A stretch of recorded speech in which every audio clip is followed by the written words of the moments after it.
जय श्री राधे, जय नारायण। आप सभी लोगों का हमारे इस यूट्यूब चैनल में हार्दिक स्वागत है।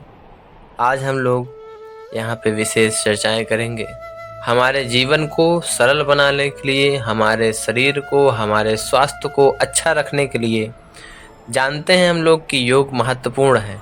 तो आज हम लोग यहाँ पे योग क्या है, योग का शाब्दिक अर्थ, योग शब्द का शाब्दिक अर्थ क्या होता है और योग हमारे सांस्कृतिक निर्यातों में क्यों महत्वपूर्ण है, योग का महत्व क्या है, ये सभी जानकारियाँ हम यहाँ पे प्राप्त करेंगे। देखिए, सर्वप्रथम तो ये जान लेते हैं कि योग हमारे स्वास्थ्य को बहुत ही अच्छा बनाता है। योग प्रतिदिन करना चाहिए। योगासन में कुछ नियम बताए गए हैं, योगासन कुछ तरीके हैं, उन तरीकों को फॉलो करते हुए, अनुसरण करते हुए हम अपने स्वास्थ्य को बहुत अच्छा रख सकते हैं। देखिए, योग जो है भारत के सबसे प्रमुख सांस्कृतिक निर्यातों में से एक है। और देखिए, योग आध्यात्मिक, शारीरिक और मानसिक प्रथाओं का एक समूह है जिसकी उत्पत्ति प्राचीन भारत में हुई थी। योग का शाब्दिक अर्थ है जोड़ना।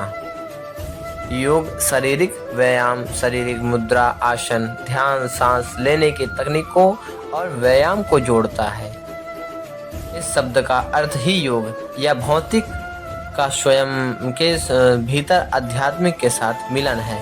यह सार्वभौमिक चेतना के साथ व्यक्तिगत चेतना के मिलन का भी प्रतीक है, जो मन और शरीर, मानव और प्रकृति के बीच एक पूर्ण सामंजस्य का संकेत देता है। योग के अभ्यास का उल्लेख ऋग्वेद के उपनिषदों में भी मिलता है। देखिए, पतंजलि का योग सूत्र 2वीं शताब्दी ईसा पूर्व योग पर एक आधिकारिक ग्रंथ है और इसे शास्त्रीय योग दर्शन के एक मूलभूत ग्रंथ माना जाता है। देखिए, आधुनिक समय के दौरान और विशेष रूप से पश्चिम में योग के बड़े पैमाने पर शारीरिक व्यायाम के साथ साथ ध्यान और मुद्राओं के रूप में अपनाया जा रहा है।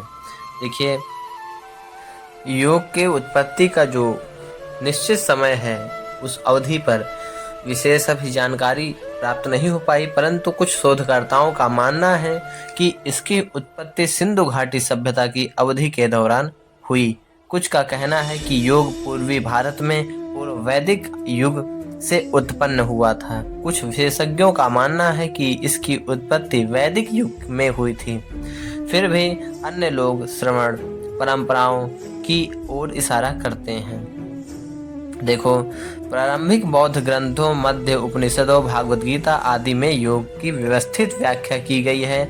आधुनिक युग में रामकृष्ण परमहंस योगानंद जी और स्वामी विवेकानंद, रमण महर्षि आदि गुरुओं ने पूरे विश्व में योग का विकास और लोकप्रिय बनाने में योगदान दिया है। योग शब्द का सर्वप्रथम प्रयोग ऋग्वेद में एक श्लोक में प्रातः काल में उगते हुए सूर्य देव के लिए हुआ है। हालांकि ऋग्वेद में उल्लेख नहीं है कि यौगिक अभ्यास क्या थे। योग के अभ्यास के शुरुआती संदर्भों में से एक बृहदारण्यक उपनिषद में पाया जाता है। देखिए, यहाँ योग के कुछ प्रकार बताए गए हैं। योग शारीरिक और मानसिक चेतना को बढ़ाने की मदद करता है। आधुनिक योग व्यायाम, शक्ति, लचीलापन और श्वास पर ध्यान देने के साथ विकसित हुआ तरीका है। देखिए, विभिन्न शैलियों के बारे में नीचे विस्तार से दिया जा रहा है, इसमें हम जानेंगे। देखिए, पहला अष्टांग योग। यह योग शैली पिछले कुछ दशकों के दौरान सर्वाधिक लोकप्रिय हुई थी। योग के इस प्रकार में योग की प्राचीन शिक्षाओं का उपयोग किया जाता है। अष्टांग योग तेजी से सांस लेने की प्रक्रिया को जोड़ता है। इसमें मुख्य रूप से 6 मुद्राओं का समन्वय है। विक्रम योग। देखिए, विक्रम योग मुख्य रूप से एक कृत्रिम रूप से गर्म कमरे में किया जाता है और इस योग में कुल 26 मुद्राएं होती हैं और 2 सांस लेने का व्यायाम का क्रम होता है। देखिए, तीसरा हठ योग। यह किसी भी योग के लिए एक सामान्य शब्द है जिसके द्वारा शारीरिक मुद्राएं सीखी जाती हैं। हठ योग मूल योग मुद्राओं का परिचय के रूप में काम करता है। देखिए, अयंगर योग जो चौथा योग है, अयंगर योग। योग के इस प्रकार में विभिन्न सहारा जैसे कंबल, तकिया, कुर्सी और गोल लंबे तकिए इत्यादि का प्रयोग करके सभी मुद्राओं को किया जाता है। देखिए, जीवामुक्ति योग। जीवामुक्ति योग, जीवामुक्ति का अर्थ है जीवित रहते हुए मुक्ति। योगा का यह क्रम 1984 के आसपास उभर कर सामने आया था। इसके बाद इसे आध्यात्मिक शिक्षा और योग प्रथाओं में इसे शामिल किया गया। कृपालु योग, कृपालु योग साधक को उसके शरीर को जानने, उसे स्वीकार करने और सीखने की शिक्षा देता है।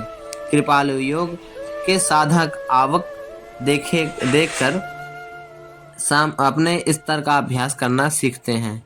कुंडलिनी योग, कुंडलिनी योग में इसका अर्थ है सांप की तरह कुंडलित होने से। कुंडलिनी योग ध्यान की एक प्रणाली है। इसके द्वारा दबी हुई आंतरिक ऊर्जा को बाहर लाने का काम किया जाता है। कि योग का मनुष्य के जीवन में क्या महत्व है? योग तनाव से राहत देता है और बेहतर नींद लाता है, भूख और पाचन को बढ़ाता है। यह दिमाग को हमेशा शांत रखता है। जब हम योग करते हैं तो मांसपेशियों खिंचाव, मरोड़ और खिंचाव जैसी कई क्रियाएं होती हैं। इससे हमारे शरीर की थकान दूर होती है और हम हमेशा तरोताजा महसूस करते हैं। धर्म, अर्थ, काम, मोक्ष, ये चारों जो है प्रक्रियाओं में योग का बहुत बड़ा योगदान होता है। और इस दृष्टिकोण के अनुसार जीवन के अंतिम उद्देश्य किसी के कार्यों में, रिश्तों में खुशी, संतुष्टि और संतुष्टि पाना है। यह हमारे जीवन का लक्ष्य होता है कि हम संतुष्ट रहें, खुशी रहें और रिश्तों से भी खुशहाली बनाए रखें। तो इसमें भी योग का बहुत विशेष महत्व होता है।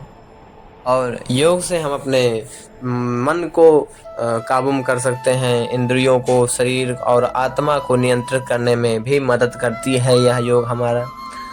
और इसी तरह यह एक शांतिपूर्ण शरीर और मन को प्राप्त करने के लिए शारीरिक और मानसिक विषयों को एक साथ लाता है। तनाव और चिंता को प्रबंधित करने में मदद करता है और आपको तनाव मुक्त रखता है।